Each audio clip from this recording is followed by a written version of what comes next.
The billionaire CEO rejected his new assistant. Unknown to him, she was his childhood sweetheart who saved his life years ago. His raised hand cut through the boardroom air like a blade, the same dismissive gesture that had ended countless business deals.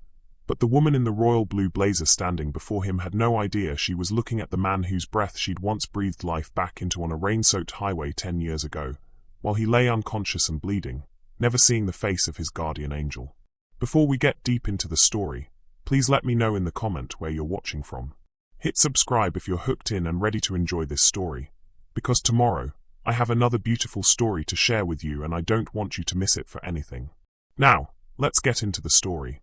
The 42nd floor of Sterling Industries commanded Manhattan like a steel and glass throne, its floor-to-ceiling windows offering a view that William Sterling had earned through 20 years of ruthless ambition and calculated risks. But on this grey October afternoon, his attention wasn't on the empire sprawling below. Instead, his steel-blue eyes were fixed on the quarterly reports that validated his reputation as the youngest billionaire in commercial real estate, a title that meant more to him than the family he'd lost along the way. His corner office reflected the man he'd become, pristine, powerful, and deliberately devoid of anything that might hint at warmth or vulnerability. The awards lining his walls told the story of a self-made empire, each plaque and certificate a reminder that William Sterling answered to no one, needed no one, and trusted no one, especially not with his heart. Mr. Sterling.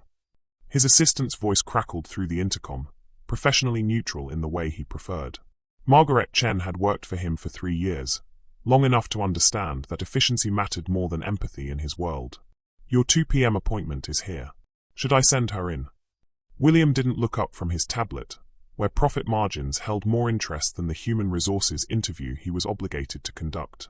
His previous personal assistant had made the mistake of developing feelings, a liability he'd terminated along with her employment. This time, he'd instructed HR to find someone older, less attractive, and thoroughly professional. Someone who wouldn't complicate his carefully ordered existence. 5 minutes, he said, his voice carrying the authority of a man who'd learned that time was power, and power meant never having to explain himself to anyone. Then I have a call with Tokyo.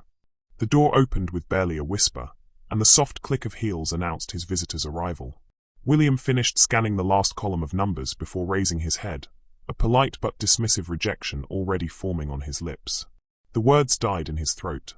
Standing in his doorway was a woman who made his chest constrict with recognition, so sharp it felt like physical pain. She was stunning in a way that went beyond mere beauty. Her rich, dark skin seemed to glow against the royal blue blazer that fit her like it had been tailored for royalty. Her hair was pulled back in a sleek bun that spoke of boardroom battles and hard-won respect, but he could see the natural curl that had once bounced against her shoulders when she laughed. But it was her eyes that stopped his world from spinning. Those same warm, intelligent brown eyes that had looked at him like he held the secrets to the universe, that had crinkled at the corners when she smiled, that had filled with tears the night before his parents shipped him off to boarding school 23 years ago. Mr. Sterling, she said, her voice carrying a slight rasp that sent memories cascading through his mind like an avalanche. I'm Kendra Williams. Thank you for agreeing to meet with me. Williams. Not Johnson. The name hit him like a physical blow, even as his rational mind tried to deny what his heart was screaming. This couldn't be Kendra Johnson, the girl from the wrong side of town who'd stolen his teenage heart. This polished, confident woman couldn't be the same person who'd promised to wait for him forever, who'd stopped answering his letters after 8 months of silence, who'd vanished from his life like morning mist. But those eyes. God, those eyes were exactly the same. Ms. Williams.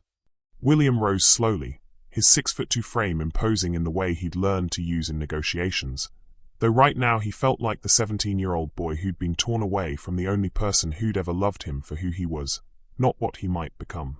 Please, have a seat. Have you ever encountered someone from your past who completely changed the direction of your life? Share in the comments what that moment felt like. She moved with a grace that made his memory ache, settling into the chair across from his mahogany desk with the poise of someone who belonged in rooms like this.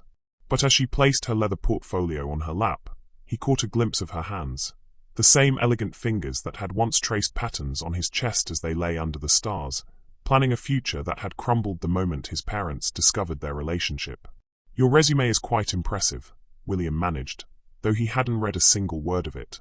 His mind was too busy cataloguing the ways she'd changed and the ways she'd remained heartbreakingly the same.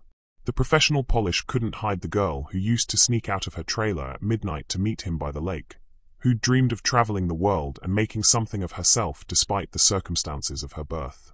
"Thank you."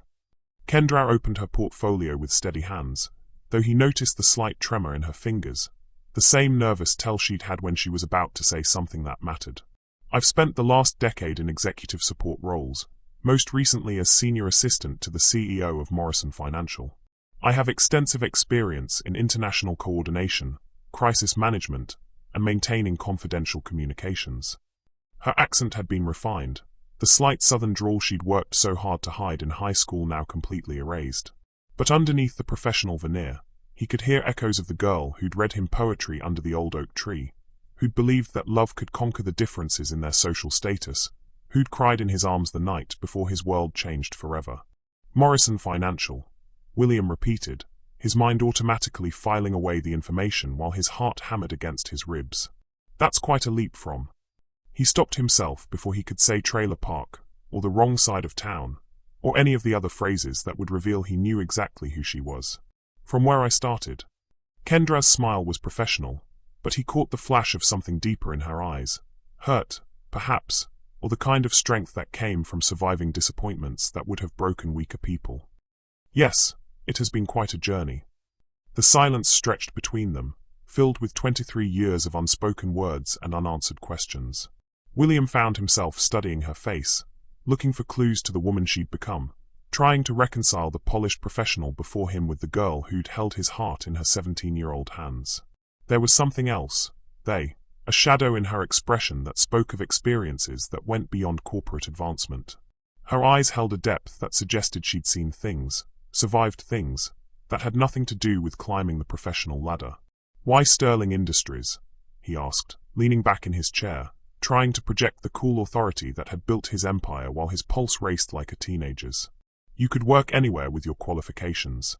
For just a moment, her professional mask slipped, and he saw something raw and vulnerable in her expression. "Sometimes you have to come full circle to understand where you belong," she said quietly, then seemed to catch herself. "What I mean is, Sterling Industries represents the kind of innovation and growth I want to be part of." It was a recovery, but not a smooth one. William had built his fortune by reading people, by recognizing the tells that revealed what they really wanted. And right now, every instinct he'd honed over 2 decades in business was telling him that Kendra Williams, if that was even her real name now, wasn't here because of his company's reputation or growth potential. She was here because of him. The realization should have made him call security, should have triggered every defensive mechanism he'd built to protect himself from exactly this kind of emotional ambush. Instead, he found himself leaning forward, drawn by the same magnetic pull that had made him risk everything for her when they were teenagers. "Tell me about crisis management," he said, watching her face carefully. "In my experience, the real test of an assistant isn't how they handle routine tasks, it's how they perform when everything falls apart." Something flickered in her eyes, gone so quickly he might have imagined it.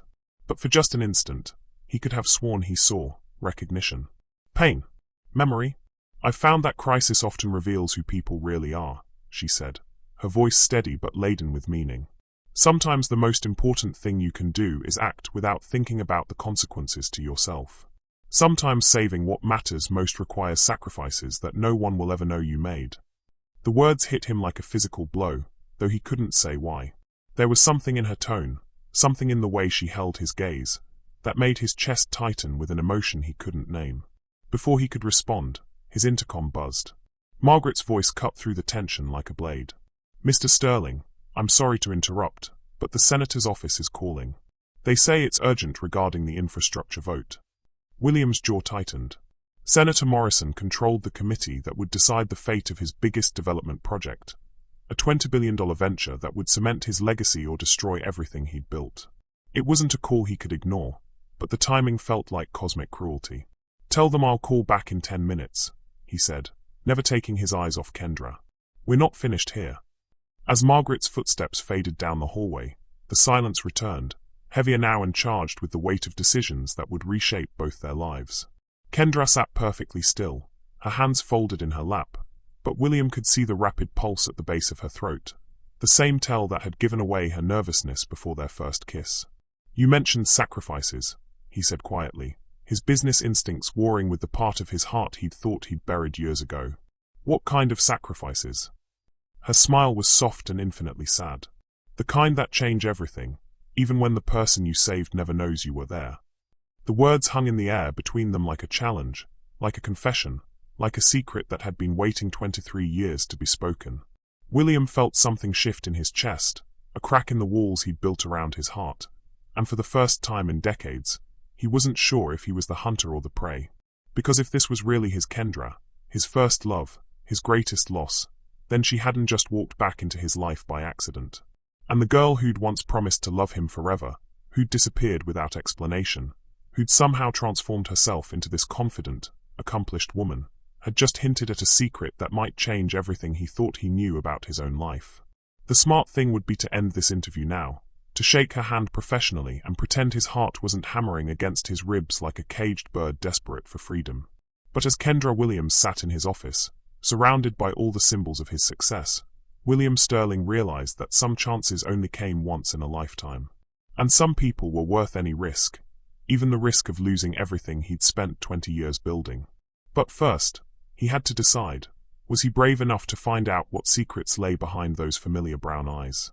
Or was he still the same coward who'd let his parents tear them apart 23 years ago?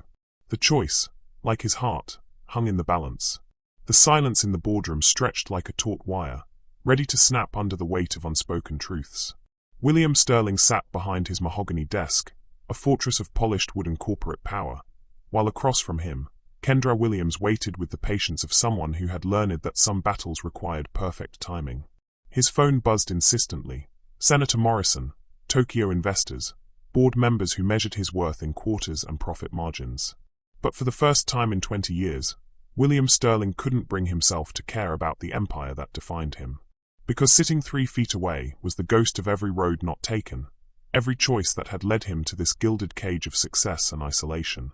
"Ms. Williams," he began, his voice carrying the practiced authority that had built his fortune, though inside, his 17-year-old heart was screaming warnings he couldn't afford to hear. "Your qualifications are impressive." The pause hung between them like a blade. Kendra's hands tightened almost imperceptibly on her portfolio, and William saw the flash of understanding in her eyes. She knew. Somehow, she knew what was coming. "However," he continued, each word feeling like a betrayal of the boy who had once promised her forever, "I don't think you're the right fit for this position." The words hit the air with the finality of a judge's gavel. In the space of that single sentence, 23 years of separation became permanent, and the last thread connecting him to the man he'd once been snapped with an audible whisper. Kendra's face remained perfectly composed, but William had once known every micro-expression that crossed her features. He saw the way her left eye twitched, barely perceptible, but unmistakably the same tell she'd had when trying not to cry. He saw how her breathing shifted, becoming carefully controlled, measured. Most of all, he saw the flash of something that looked suspiciously like disappointment. Not surprise, not anger, disappointment. As if she'd expected better from him. As if she'd hoped, despite everything, that he might have become the man she'd once believed he could be. "I see," she said quietly, her voice professionally neutral but carrying undertones that made his chest ache. "May I ask what concerns you might have about my qualifications? What would you do if you were facing someone from your past who didn't recognize the person you'd become? Tell us in the comments how you'd handle this moment." It was a reasonable question. A professional question. The kind any qualified candidate would ask when facing an inexplicable rejection. But William heard something else underneath. A challenge, perhaps, or a test. As if she was giving him one last chance to see her, really see her, and choose differently. He couldn't. He wouldn't. Because recognizing Kendra Johnson would mean acknowledging that the empire he'd built was constructed on the foundation of the heart he'd abandoned. And William Sterling had spent 20 years learning that love was a luxury he couldn't afford. "Your background is impressive," he said, falling back on corporate speak like armor. "But I need someone with more specific experience in my particular requirements." The lie tasted bitter on his tongue. Her resume was flawless, better than flawless. Any CEO in the city would hire her without hesitation. But hiring Kendra Williams would mean seeing her every day, being reminded every morning of the life he'd traded for success, of the promises he'd broken, of the boy who'd believed that love could overcome any obstacle. "I understand," she said, rising from her chair with the grace that had haunted his dreams for 2 decades. She gathered her portfolio with steady hands, though he caught the slight tremor in her fingers, the same nervous energy she'd had before their first dance at junior prom, when she'd been terrified that everyone would stare at the trailer park girl dancing with the town prince. But as she stood, something shifted in her expression. The professional mask slipped for just an instant, and William saw a flash of the fire that had made him fall in love with her in the first place. The quiet strength that had made her believe she could rise above her circumstances, that had made her fight for their relationship even when his parents threatened to destroy her family's livelihood. "You know," she said, her voice carrying a new edge that made him look up sharply, "it's interesting how life works. Sometimes the people we think we need to protect ourselves from are the same ones who would have protected us when it mattered most." The words hit him like a physical blow, though he couldn't say why. There was something in her tone, something in the way she held his gaze, that made his pulse quicken with recognition he couldn't quite place. "I'm not sure I follow," he said, though every instinct was screaming that he should. Kendra's smile was soft and infinitely sad, the same expression she'd worn the night before he left for boarding school, when she'd tried so hard to be brave for both of them. 10 years ago," she said quietly, "there was a car accident on Highway 87. A bad storm, multiple vehicles involved. A man in a black Mercedes, successful, important, probably rushing to close some deal that seemed like the most important thing in the world at the time." William's blood turned to ice in his veins. Highway 87. The accident that had nearly killed him, that had left him unconscious for 3 days, that had somehow, impossibly, left him with only minor injuries despite the fact that his car had been completely destroyed. "The first responders said it was a miracle he survived," Kendra continued, her eyes never leaving his face. "But miracles sometimes have very human faces. Sometimes they look like a woman who saw a wreck and stopped to help, who climbed into a crushed car to check for survivors, who performed CPR on a stranger while the rain poured down and the paramedics fought through traffic." The room was spinning. William gripped the edge of his desk, his knuckles white with the effort of keeping himself upright. He remembered fragments, the screech of metal, the taste of blood, the sensation of drowning in darkness. But mostly he remembered waking up in the hospital 3 days later, alive by what the doctors called a miracle. No one had ever told him about a Good Samaritan. No one had mentioned a woman who'd stopped to help. The police report had been clear. He'd been found by emergency responders, unconscious but stable, his survival attributed to the car's safety features and sheer luck. But now, looking at Kendra's face, seeing the quiet certainty in her eyes, William realized that some miracles came with deliberate anonymity. "She never gave her name," Kendra continued, her voice barely above a whisper. "Never stuck around to be thanked. Just disappeared back into the storm like a guardian angel who didn't want recognition for doing what needed to be done." "Why?" William's voice cracked like a teenager's. He cleared his throat and tried again, though his world was tilting on its axis. "Why are you telling me this?" Kendra's smile held 23 years of heartbreak and hope, of loving someone from a distance, of carrying secrets that weighed more than empires. "Because sometimes," she said, gathering her purse and moving toward the door, "the most important things we do are the ones that go unrecognized. And sometimes the people we think don't fit into our carefully constructed lives are the ones who've been protecting those lives all along." She paused at the door, her hand on the handle, and for a moment William saw not the polished professional who'd walked into his office, but the 17-year-old girl who'd promised to love him forever. "Goodbye, William," she said softly, using his first name for the first time since she'd arrived, a small intimacy that hit him like a freight train. "I hope you find what you're looking for."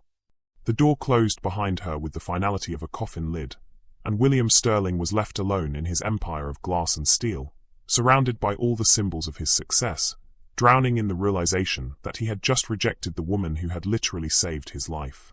His hands shook as he reached for his phone to call her back, to demand answers, to fall to his knees and beg her forgiveness. But when he pressed Margaret's extension, her voice came through with devastating efficiency. "Yes, Mr. Sterling. The woman who just left. Get me her contact information. I need to." "I'm sorry, sir, but she said to tell you she wouldn't be reachable through normal channels. Something about some roads being one-way streets." Margaret paused, and William could hear papers shuffling. She did leave this note for you, though. Should I bring it in? A note. Like the ones they used to pass in high school, before the world taught them that love was a luxury they couldn't afford. Bring it, he whispered. Margaret entered and placed a single folded piece of paper on his desk. Expensive stationery, the kind that spoke of success and careful planning. But when William unfolded it, the handwriting was achingly familiar, the same careful script that had once written "I love you" in the margins of his textbooks. William, some chances only come once. Some truths are worth more than empires. And some people love you enough to save your life even after you've broken their heart. I kept my promise. I waited. I've been waiting for 23 years. But I won't wait forever. K. P.S. Check the hospital records from October 15, 2015. Ask them about the woman who disappeared before the reporters arrived. The note fluttered from his numb fingers to the floor, and William Sterling, billionaire, empire builder, master of his own destiny, realized that he had just made the biggest mistake of his life. Outside his windows, Manhattan pulsed with its relentless energy, millions of people pursuing their dreams and ambitions. But inside his office, time had stopped, suspended in the moment when the past collided with the present and revealed truths that could either destroy everything he'd built or give him everything he'd never known he'd lost. His intercom buzzed insistently. Tokyo was waiting. Senator Morrison was holding. Board members were depending on his decisions. The empire that defined him needed its emperor. But for the first time in 20 years, William Sterling didn't care about any of it. Because somewhere in this city was the woman who had saved his life, who had loved him first and best, who had just walked away from him for the second time. And this time, it was entirely his fault. The question was, what was he prepared to sacrifice to get her back? And more importantly, was he finally ready to become the man she'd always believed he could be? The answers lay buried in 10 years of silence, 23 years of separation, and one rain-soaked night that had changed everything, whether he'd known it or not. But first, he had to find her. And then he had to find the courage to face the truth about the night that should have ended his life, but instead gave him a second chance at the only thing that had ever really mattered. The only thing he'd been too blind to see until it was walking away from him again. The hospital records arrived at 11:47 p.m., delivered by a private courier who probably wondered why a billionaire CEO was requesting decade-old emergency room documentation at nearly midnight. William Sterling sat in his empty office, the city lights painting shadows across walls that had witnessed the building of an empire but never the breaking of a heart, until tonight. With trembling fingers that had signed billion-dollar deals without hesitation, he opened the manila envelope that contained the truth about October 15, 2015. The night that should have been his last. Patient, William J. Sterling. Admission time, 11:23 p.m. Condition, motor vehicle accident, unconscious, critical. Initial assessment, severe head trauma, internal bleeding, cardiac arrest. The clinical language made his blood run cold. He remembered none of this, just the endless darkness, then waking up 3 days later to doctors calling his survival miraculous. But as he read further, the official story began to crack like old paint. 11:35 p.m. Patient found in cardiac arrest. Unknown female civilian performing CPR at scene. Paramedic Johnson reports patient had been without pulse for approximately 4 to 6 minutes before civilian intervention. 11:52 p.m. Patient responsive to CPR efforts. Civilian female declined identification. Stated just doing what anyone would do. Left scene before police interview. Medical examiner's note. Without immediate CPR intervention, patient would not have survived transport to hospital. Civilian's actions directly responsible for patient survival. The folder slipped from William's hands, papers scattering across his mahogany desk like the pieces of his carefully constructed life. For 10 years, he'd believed he'd survived through luck, through the miracle of modern engineering and medical science. But the truth was simpler and more devastating. He was alive because a woman had chosen to save him, had breathed life back into his lungs while rain poured down on a dark highway. A woman who had loved him once. A woman he had rejected twice, once as a teenager, when he'd let his parents' threats tear them apart, and again today, when pride and fear had made him too blind to see the miracle sitting in his boardroom.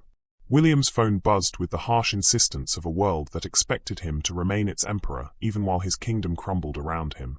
Tokyo, London, Singapore, markets that never slept, demanding his attention. But for the first time in 20 years, he let them ring. Instead, He found himself walking to the window that had once seemed like a throne overlooking his conquered territory. Now it felt like a prison cell, 42 floors above a world where Kendra Williams was somewhere out there, carrying the weight of secrets that could have destroyed him or saved him, depending on how brave he was willing to be. What would you do if you discovered someone had been silently protecting you for years? Share your thoughts in the comments below. The security guard's footsteps echoed in the empty hallway outside his office, a lonely sound that reminded William how isolated his success had made him. He pulled out his phone and dialed a number he hadn't called in 15 years. Sterling residence. The voice was older now, but still carried the crisp authority that had once terrified a 17-year-old boy in love. Mother. The word felt strange on his tongue after so many years of distance. A pause. William. It's nearly midnight. Has something happened to the company? Even now, she assumed crisis could only be measured in stock prices and market shares. I need to ask you about something. Before I left for boarding school. Another pause, longer this time. That was a long time ago, William. Why are you? The girl, he interrupted, surprised by the steadiness of his own voice. Kendra Johnson. What did you do to her? The silence stretched across the phone line like a chasm, filled with 23 years of unspoken truths. When his mother finally spoke, her voice carried the weight of secrets that had shaped both their lives. We did what was necessary to protect your future, she said quietly. That girl would have destroyed everything we'd worked to build for you. What did you do? Each word was a bullet, fired with the precision he'd learned in boardrooms but aimed at the heart of his own family. His mother's side carried decades of justified rationalization. Her mother worked for the Hendersons, cleaning their house. When we explained that her daughter's association with you was threatening your acceptance to Yale, threatening your entire future, she understood the situation. The room spun around William like a carousel of memories. Kendra's mother, a quiet woman who'd worked 3 jobs to keep food on their table, who'd cleaned houses for the wealthy families who wouldn't have acknowledged her humanity outside of her utility to them. You threatened her mother's job. We made it clear that certain accommodations could be made for the family if the relationship ended quietly. College funds, better employment opportunities, relocation assistance if necessary. You bought her. We saved your future. His mother's voice cracked with the passion of someone who'd convinced herself that cruelty could be love if it wore the right intentions. That girl was from nothing, William. Trailer trash with pretty eyes and big dreams. She would have trapped you, used you, destroyed every opportunity you'd been given. William closed his eyes, seeing 17-year-old Kendra in his memory. The way she'd flinched when his parents looked at her. The way she'd stopped meeting his eyes in the weeks before he left. The way she'd seemed to be carrying some unbearable weight that she couldn't share. She stopped answering my letters, he said quietly. Because she understood what we understood, that love isn't enough when it comes from different worlds. We gave her family a new start in Atlanta. Her mother got a position with better pay and benefits. Kendra got a college scholarship. Everyone won, William. Everyone won. Except the boy who'd spent 23 years wondering why the girl who'd promised to love him forever had simply vanished, as if their entire relationship had been nothing more than a teenage fantasy. Where is she now? He asked. How would I know? That was over 2 decades ago. William, why are you asking about? He hung up without answering, the phone clattering onto his desk among the scattered hospital records. His hands were shaking again, but not with fear this time, with rage. Rage at parents who'd destroyed his chance at happiness to protect a future he'd never asked for. Rage at a system that measured human worth in bank balances and zip codes. Rage at himself for being too young, too powerless, too cowardly to fight for what mattered most. But underneath the anger was something else, understanding. Understanding why Kendra's letters had stopped coming. Why she'd disappeared from his life without explanation.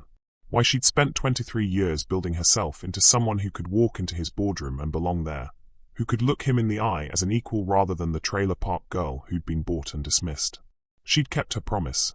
She'd waited. Not passively, not desperately, but by becoming someone who could stand in his world without apology, who could save his life and walk away without expecting gratitude or recognition. The woman who'd left his office 6 hours ago wasn't the broken-hearted girl his parents had paid to disappear. She was something far more magnificent and terrifying. She was proof that love could survive anything, even his own blindness. But where was she now? 3 hours earlier, Kendra Williams sat in her rental car in the parking garage beneath Sterling Industries, her hands gripping the steering wheel so tightly her knuckles had gone white. The professional mask she'd worn for 30 minutes in Williams' office had finally cracked, and tears she'd held back for 23 years ran down her cheeks like liquid starlight. She'd done it. She'd walked into his world, looked him in the eyes, and given him every chance to see her, to remember, to choose differently than he had when they were teenagers, and the world had seemed determined to keep them apart. And he'd chosen exactly as she'd feared he would. Not the right fit. The words echoed in her memory like stones thrown at glass. Not the right fit for the man who'd once traced her face in the moonlight and sworn that nothing would ever separate them. Not the right fit for the empire he'd built on the foundation of her broken heart. But what had she expected? That he would see through 23 years and a different name. That he would recognize the woman she'd become, the success she'd built, the life she'd crafted specifically so she could someday walk into his world as an equal. She'd been naive. Again. Her phone rang, startling her from the spiral of self-recrimination. The caller ID showed her assistant's number, probably wondering why she'd missed her evening conference call with the Morrison account. Kendra Williams. Ms. Williams, this is Rachel. I'm sorry to bother you, but Senator Morrison's office called. They are moving the meeting to tomorrow morning instead of next week. Something about expediting the infrastructure bill. Kendra closed her eyes. The Morrison account, her biggest client, the one that paid for her penthouse apartment and luxury car, the one that had taken her 8 years to land. Senator Morrison needed someone who could navigate the complex world of government relations with the skill of a diplomat and the ruthlessness of a shark. She was very good at her job. She'd had to be. Reschedule my flight, she said quietly. I'll be staying in New York for a few more days. Of course. Is everything all right? Everything was exactly as it should be. She'd gotten the closure she'd needed, the final confirmation that William Sterling was no longer the boy who'd loved her. She could go back to Atlanta, to her successful consulting firm, to the life she'd built from the ashes of teenage dreams. So why did it feel like she was dying inside? Everything's fine, Rachel. I'll call you tomorrow. She hung up and sat in the silence of the parking garage, surrounded by the luxury cars of people who'd never had to choose between love and survival, who'd never had to rebuild themselves from nothing because their heart had been purchased and discarded like a commodity. But even as the pain threatened to overwhelm her, Kendra felt something else stirring in her chest: pride. She'd done it. She'd faced the man who'd shaped her entire life and walked away with her dignity intact. She'd given him the truth about that night on Highway 87, had let him know that someone had loved him enough to save his life even after he'd broken her heart. That had to be enough. It had to be. Because loving William Sterling had nearly destroyed her once. She wouldn't let it happen again. Present. William stared at his reflection in the darkened window of his office, seeing not the successful CEO the world expected, but the 17-year-old boy who'd let fear and family pressure cost him everything that mattered. He'd built an empire, but what good was it if he had no one to share it with? He'd achieved everything his parents had wanted for him, but in doing so, he'd lost the only person who'd ever loved him for who he was, not what he could become. The hospital records lay scattered on his desk like pieces of a puzzle he'd been too blind to solve. But now the picture was becoming clear. On a rain-soaked highway 10 years ago, the woman he'd lost had given him a second chance at life. And today, she'd given him a second chance at love. He'd squandered both. But maybe, just maybe, it wasn't too late for a third chance. The first step was finding her. The second was proving that he'd finally learned the difference between what he wanted and what he needed. The third was hoping that after 23 years of waiting, Kendra Williams still believed in miracles. Because he was about to need the biggest one of his life. William Sterling, master of his own destiny, reached for his phone and began making the kind of calls that could either save everything or cost him what little soul he had left. Some gambles were worth an empire. Some people were worth even more. Dawn broke over Manhattan like a promise William Sterling had never learned to keep, painting the sky in shades of hope and desperation. He hadn't slept, hadn't eaten, hadn't done anything but make phone calls and follow digital breadcrumbs through a maze of records, connections, and favors that spanned 3 decades and 2 broken hearts. Finding Kendra Williams had required every resource at his disposal: private investigators, corporate databases, hospital security footage, and the kind of influence that money couldn't buy but power could command. What he'd discovered had shattered the last of his carefully constructed illusions about the life he'd built on the grave of their love. Kendra Johnson had legally become Kendra Williams 8 years ago, not through marriage as he'd assumed, but through a legal name change that severed her final connection to the girl his parents had bought and discarded. She lived in Atlanta now, owned a boutique consulting firm that specialized in crisis management for Fortune 500 companies, and had never married, a detail that made his chest ache with possibilities he didn't deserve to hope for. But more than that, she'd been quietly, systematically, protecting him for over a decade. The private investigator's report lay spread across his desk like evidence in a trial where William Sterling stood accused of being blind to miracles. After the car accident, Kendra had somehow kept track of his movements, his business dealings, his life. When a disgruntled employee had threatened to sabotage the Chicago project 5 years ago, an anonymous tip had led security to prevent the attack. When a reporter had dug too deep into William's boarding school years, close enough to discover the truth about his parents' manipulation, the investigation had suddenly stalled when key sources became mysteriously unavailable. A dozen near disasters over the years, each one diverted by invisible hands that had belonged to a woman who'd never stopped loving him, never stopped protecting him, even after he'd failed to recognize her twice. Guardian angel. She'd been his guardian angel, and he'd been too blinded by pride and fear to see the wings. Now, at 6:23 a.m. on what might be the most important day of his life, William Sterling stood outside a hotel room door in the plaza, holding his breath and what remained of his heart. He knocked softly. Once. Twice. The door opened, and time folded in on itself like origami made of memory and regret. Kendra stood in the doorway wearing a silk robe the color of midnight, her hair loose around her shoulders in the natural curls she'd spent their teenage years trying to tame. Without makeup, without the professional armor she'd worn in his office, she looked heartbreakingly like the 17-year-old girl who'd promised to wait for him forever. "Hello, William," she said quietly, as if she'd been expecting him. As if she'd known that eventually, he would find his way to her door. "May I come in?" His voice cracked like an adolescent's, betraying the billionaire facade to reveal the boy who'd loved her first and best and never learned how to stop. She stepped aside without a word, and he entered a hotel suite that somehow felt more like home than his penthouse ever had. The morning light streaming through the windows caught the gold flecks in her eyes, the same ones he'd memorized during lazy summer afternoons when the world had seemed infinite and love had felt like the only currency that mattered. "You found me," she said, moving to the window that overlooked Central Park. Her back was to him, but he could see her reflection in the glass, guarded, beautiful, impossibly strong in a way that made his heart ache with pride and loss. "I've been looking for you for 23 years, he admitted, the words raw with honesty that felt like stepping off a cliff. "I just didn't know it until yesterday." She turned, and the smile that crossed her face was soft and infinitely sad. "No, you haven't. You've been running from me for 23 years. There's a difference." The accusation hit him like a physical blow because it was true. Every relationship he'd ended before it could get serious, every wall he'd built around his heart, every time he'd chosen ambition over connection, all of it had been about avoiding the possibility of feeling again what he'd felt for the girl who'd been ripped from his life. "I know about my parents," he said, the words spilling out like water through a broken dam.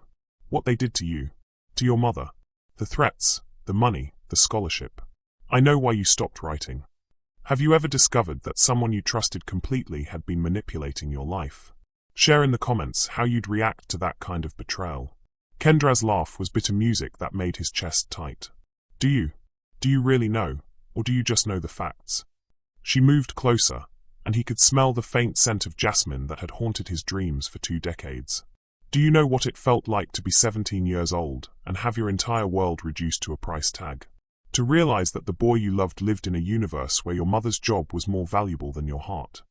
Kendra, do you know what it felt like to pack up everything that mattered and move to a city where no one knew your name, where you had to rebuild yourself from scratch because the person you'd been wasn't good enough for the world you wanted to belong to?" Her voice was steady, but he could see the pain in her eyes, pain he'd caused by being too young, too powerless, too cowardly to fight for her when it mattered most. "Do you know what it felt like," she continued, stepping even closer, "to spend 8 years becoming someone worthy of loving you, only to read about your engagement to Amanda Preston in the society pages?" The name hit him like a sucker punch. Amanda, the senator's daughter, the perfect merger of political influence and social standing, the woman who'd never made his pulse race but who'd looked right on his arm at charity galas and board meetings. That didn't last, he said weakly. No, it didn't. Because you sabotaged it, just like you sabotaged every relationship after it. Because you couldn't love anyone else while you were still punishing yourself for losing me. She was close enough now that he could see the flecks of gold in her brown eyes, could count the faint freckles across her nose that makeup had hidden in his office. Close enough that if he reached out, he could touch the face he'd dreamed about for 23 years. But he didn't. Because he hadn't earned that right. Not yet. The accident, he said instead, his voice barely above a whisper. October 15th, 2015. Highway 87. You were there. Something shifted in her expression. Surprise, maybe, that he'd figured it out. Or relief that the secret was finally in the open. I was driving back from a client meeting in Albany, she said quietly. The storm came out of nowhere. I saw the cars sliding, heard the impact. She closed her eyes, and when she opened them, they were bright with unshed tears. I saw the Mercedes flip. I knew before I even got out of my car. I knew it was you. How? Your license plate. Sterling 1. Subtle as always. The ghost of a smile touched her lips. I'd been following your career for years, William. I knew your car, your schedule, your route to the Albany office. I knew you well enough to know you'd be driving too fast in the rain because you were angry about something, probably the Patterson deal that had fallen through that afternoon. The Patterson deal. He'd forgotten about that, a $20 million project that had collapsed hours before the accident, sending him into a rage that had made him drive recklessly into the storm. She'd known. She'd known him well enough to predict his reactions, his choices, his flaws. She'd been watching over him like a guardian angel, and he'd never even suspected. You could have died, he said, his voice rough with emotions he didn't know how to name. The car was crushed. The fire department said anyone who tried to extract me was risking their own life. I know. Her voice was steady, matter-of-fact, as if risking her life for him had been the most natural thing in the world. But you weren't breathing. Your pulse was gone. I had maybe 2 minutes before brain damage would have been irreversible. So you climbed into a crushed car in the middle of a storm to save a man who'd broken your heart. I saved the man I'd never stopped loving, she corrected, and the simple honesty of it hit him like lightning. I saved the boy who'd held me under the stars and promised me forever. I saved the person who'd shaped every choice I'd made for 23 years, even when I was trying to forget him. Tears were running down his cheeks now, and he didn't care. 20 years of walls crumbled like sand castles before a tide, revealing the raw, aching core of everything he'd tried so hard to bury. Why didn't you tell me? He whispered. Why didn't you stay? Why didn't you let me thank you? Because you would have felt obligated to me, she said simply. Because gratitude isn't love, and I'd rather have you hate me for reasons you understood than love me for reasons that weren't real. The words hit him with the force of absolute truth. She'd saved his life and walked away because she'd loved him enough to set him free, even from the debt of his own existence. I never stopped loving you, he said, the words torn from the deepest part of his soul. Not for one day, not for 1 hour. Every woman I met, I compared to you. Every choice I made, I wondered what you would think. I built an empire because I thought it would make me worthy of you, and then I used that empire to hide from the fact that I'd lost you. You didn't lose me, William. She reached up and touched his face, her palm warm against his cheek. You threw me away. Twice. Once when we were teenagers and you let your parents convince you I wasn't worth fighting for, and again yesterday when you looked at everything I'd become and decided I still wasn't good enough for your world. The accusation should have stung, but instead it felt like absolution, like the truth he'd needed to hear to finally understand the magnitude of his failures. You're right, he said, covering her hand with his. I was a coward then, and I was a coward yesterday. I was terrified that if I admitted I recognized you, I'd have to face everything I'd lost, everything I'd traded away for success that means nothing without you. And now, she asked, her voice barely audible. Now I'm more terrified of losing you again than I am of losing everything else. He turned his head to press a kiss into her palm, tasting salt and the sweetness of second chances. I'll give it all up, Kendra. The company, the money, all of it. I'll walk away from everything if it means I get to wake up next to you for the rest of my life. She pulled her hand away, and for a terrifying moment, he thought he'd lost her again. But then she smiled, the same radiant smile that had made him fall in love with her when they were 16 and the world was full of possibilities. I don't want you to give up your empire, William, she said softly. I want you to share it. I want to build something together that's bigger than what either of us could create alone. I want to be your partner, not your obligation. Yes. The word exploded from him like a prayer, like a promise, like the answer to every question he'd never known how to ask. Yes to everything. Yes to forever. Yes to the life we should have had 23 years ago, and the life we can still have if you'll give me one more chance to get it right. She stepped closer, close enough that he could feel the warmth of her body, could see the love shining in her eyes like starlight. One more chance, she whispered. But this time, when the world tries to tear us apart, you fight for us.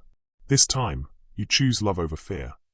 This time, he promised, pulling her into his arms, I choose you over everything. And as the morning sun painted the sky in shades of hope and redemption, William Sterling finally learned that some miracles came disguised as second chances, and some angels wore the face of the woman who'd never stopped believing in forever, even when forever seemed impossible. He kissed her then, 23 years too late and exactly on time, tasting salt and sweetness and the promise of all the tomorrows they'd lost and found again. Outside, Manhattan pulsed with its relentless energy, but inside the hotel room, time had stopped, suspended in the moment when love finally conquered fear, when the past became prologue, and when two broken hearts discovered they could still beat as one. But as they held each other in the golden morning light, neither of them noticed the phone buzzing insistently on the nightstand, or the urgent messages piling up from lawyers, board members, and reporters who'd somehow gotten wind that William Sterling's carefully controlled world was about to change forever. Some battles were worth fighting. Some loves were worth any sacrifice. And some endings were actually beginnings in disguise. 6 months later, the headlines had finally stopped screaming about the Sterling Industries scandal and started focusing on what business journalists were calling the most successful corporate restructuring in modern history. But William Sterling wasn't reading the papers as he stood in his office, their office now, watching Kendra command the boardroom like she'd been born to it. She was presenting the quarterly diversity initiative to the board of directors, her voice carrying the authority of someone who'd earned her place through merit, not miracles.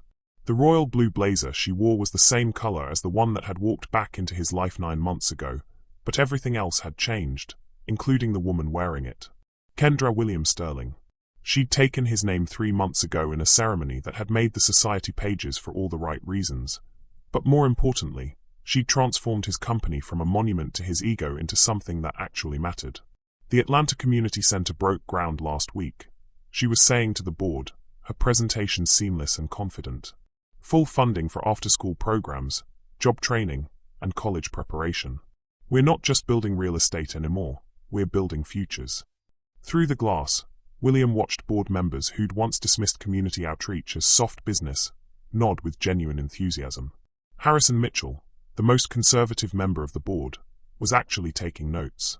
6 months ago, the same man had threatened to call an emergency meeting to remove William as CEO when the engagement announcement hit the papers. You're marrying your assistant. Mitchell had sputtered during that memorable phone call. William, the optics alone could destroy our credibility with investors. But William had learned something in the months since Kendra had walked back into his life. Some risks were worth everything, and some people were worth defending against the entire world. Harrison, he'd said with the calm authority that came from finally knowing what mattered, I'm marrying the woman who saved my life, transformed my company, and makes me a better man every day I'm with her. If the board has a problem with that, you're welcome to find a new CEO. The vote of no confidence Mitchell had threatened never materialized. Instead, something remarkable happened. Sterling Industries' stock price began climbing as investors realized that William Sterling's personal transformation had become professional innovation. Under Kendra's influence, the company had pivoted from simple real estate development to comprehensive community building. They still made billions, but now they also funded scholarships, created affordable housing, and invested in the kinds of neighborhoods that reminded William of where Kendra had grown up, places where dreams lived in trailer parks and hearts bigger than bank accounts. The woman presenting to his board wasn't just his wife. She was his partner in every sense that mattered, the missing piece that had turned his empire from a monument to loneliness into a legacy of hope. The numbers speak for themselves, Kendra continued, advancing to her final slide. Community investment doesn't just create goodwill, it creates sustainable growth. When we invest in people, they invest in us. It's not charity, it's smart business. William smiled as he recognized his own words from their late-night strategy sessions, when she'd helped him understand that success measured only in dollars was just another form of poverty. She'd taken his cynical business philosophy and infused it with the heart he'd forgotten he possessed. The meeting ended with unanimous approval for the next phase of community initiatives, and as board members filed out, their conversations were animated with possibilities rather than complaints. Mitchell stopped at the door, his expression grudgingly respectful. "Your wife has quite a vision, William," he said, and the admission cost him something. "I have to admit, I was wrong about the direction you were taking the company." "We were all wrong about a lot of things," William replied, watching Kendra gather her presentation materials with the efficiency he'd fallen in love with all over again. "Sometimes it takes the right person to help you see clearly." As the last board member left, Kendra looked up and caught his eye through the glass. Her smile was radiant, triumphant, and infinitely loving, the same expression she'd worn in the hospital chapel where they'd been married, when she'd promised to love him through whatever storms lay ahead. There had been storms. The media scrutiny when their relationship became public. The whispers about the trailer park Cinderella, who'd seduced the billionaire CEO. The ugly speculation about ulterior motives and calculated seduction. But William had learned to fight for what mattered, and Kendra had learned that she belonged anywhere she chose to stand. Together, they'd weathered every attack with the grace that came from knowing their love was built on truth, tested by time, and strengthened by the challenges they'd overcome. "How did it go?" he asked as she entered his office, though he'd watched the entire presentation through the glass. "Better than expected," she said, settling into the chair across from his desk, the same chair where she'd sat 9 months ago, hoping he would recognize her. "Mitchell actually asked if I'd consider running for the Community Development Board. And I told him I'd think about it." She smiled, the expression holding depths of possibility he was still discovering. After all, someone needs to make sure these corporate types don't forget where they came from. William came around his desk and pulled her into his arms, marveling again at how perfectly she fit against him, how right it felt to hold her after 23 years of empty embraces. "I love you," he said, the words as natural as breathing now, though it had taken him months to say them without the weight of decades pressing down on his chest. "I know," she whispered against his ear. "You show me every day." It was true. Love, he'd learned, wasn't just words or grand gestures. It was the 100 small choices he made daily to put her happiness alongside his own. It was consulting her on every major decision, not because he had to, but because her wisdom made him wiser. It was learning to see the world through her eyes, understanding that success meant different things to different people, and that the best victories were the ones they won together. Their intercom buzzed, and Margaret's voice came through with the practiced efficiency of someone who'd adapted beautifully to the changes in their lives. "Mr. Sterling, Mrs. Sterling, the car is ready for your 3 o'clock appointment." The appointment. William felt his chest tighten with an emotion he couldn't quite name. Anticipation mixed with old pain, hope threaded through with the fear of disappointment. "Ready?" Kendra asked, reading his expression with the intuition that still amazed him. "As ready as I'll ever be," he said, though they both knew this was the conversation he'd been avoiding for 23 years. The drive to Westchester took 40 minutes through traffic that seemed determined to give William time to change his mind. But with Kendra's hand in his, her wedding ring catching the afternoon sunlight streaming through the windows, he felt capable of facing anything, even the parents who'd shaped his life by nearly destroying the best part of it. Sterling Manor sat on 5 acres of perfectly manicured grounds that had once represented everything William thought he wanted: prestige, history, the weight of generational wealth and social standing. Now, looking at the imposing Georgian columns and precisely trimmed hedges, he saw something else, a beautiful prison where love had been sacrificed on the altar of respectability. "We can leave," Kendra said quietly as their driver pulled up the circular drive. "We don't have to do this." "Yes, we do." William squeezed her hand, drawing strength from her presence. "They need to meet the woman I married. They need to understand what they cost all of us." His mother was waiting in the formal sitting room, her silver hair perfectly styled, her expression carefully neutral. Catherine Sterling had aged well, her beauty preserved by expensive treatments and the kind of self-discipline that had made her a force in New York society for 4 decades. But William saw something new in her eyes as they were announced: uncertainty. For the first time in his life, his mother wasn't sure how to control the narrative. "William," she said, rising with the grace that had been bred into her bones, You look well. Mother. He didn't move to embrace her, but his voice was steady, professional.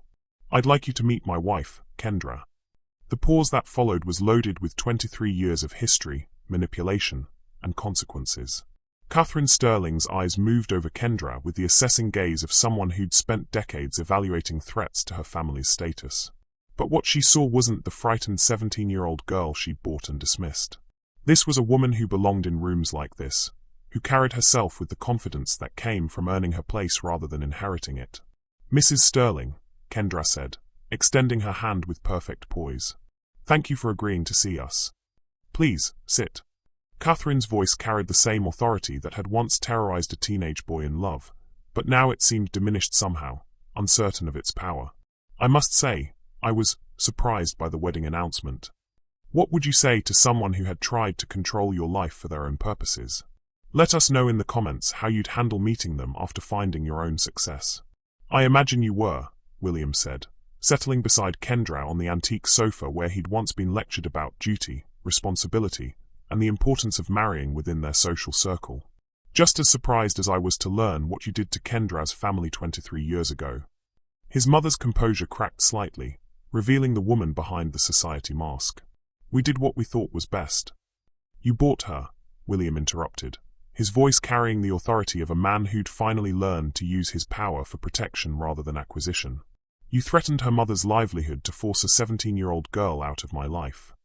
She wasn't right for you, William. You were young, infatuated. I was in love, he said quietly, with the most remarkable woman I'd ever met. A woman who could have been your daughter-in-law 23 years ago if you'd taken 5 minutes to see who she really was instead of where she came from. Catherine's eyes moved between them, and William saw the moment she began to understand the magnitude of what her manipulation had cost them all. Not just the lost years, but the grandchildren she might have had, the family dinners that could have been, the legacy of love that had been traded for the preservation of social standing. I thought, she began, then stopped, her voice breaking slightly. I thought I was protecting your future. You destroyed it, William said, but without the anger that had burned in him for months after learning the truth. Time and Kendra's grace had taught him that forgiveness wasn't about forgetting. It was about refusing to let old wounds poison new possibilities. But it doesn't matter anymore. What matters is what we do from here.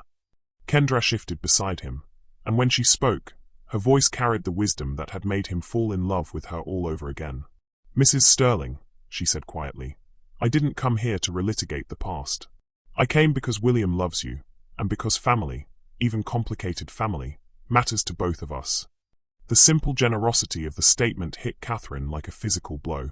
Here was the woman she'd dismissed as unworthy, offering grace instead of recrimination, inclusion instead of revenge. I don't understand, Catherine whispered. We're building something new, Kendra continued, her hand finding William's and holding tight.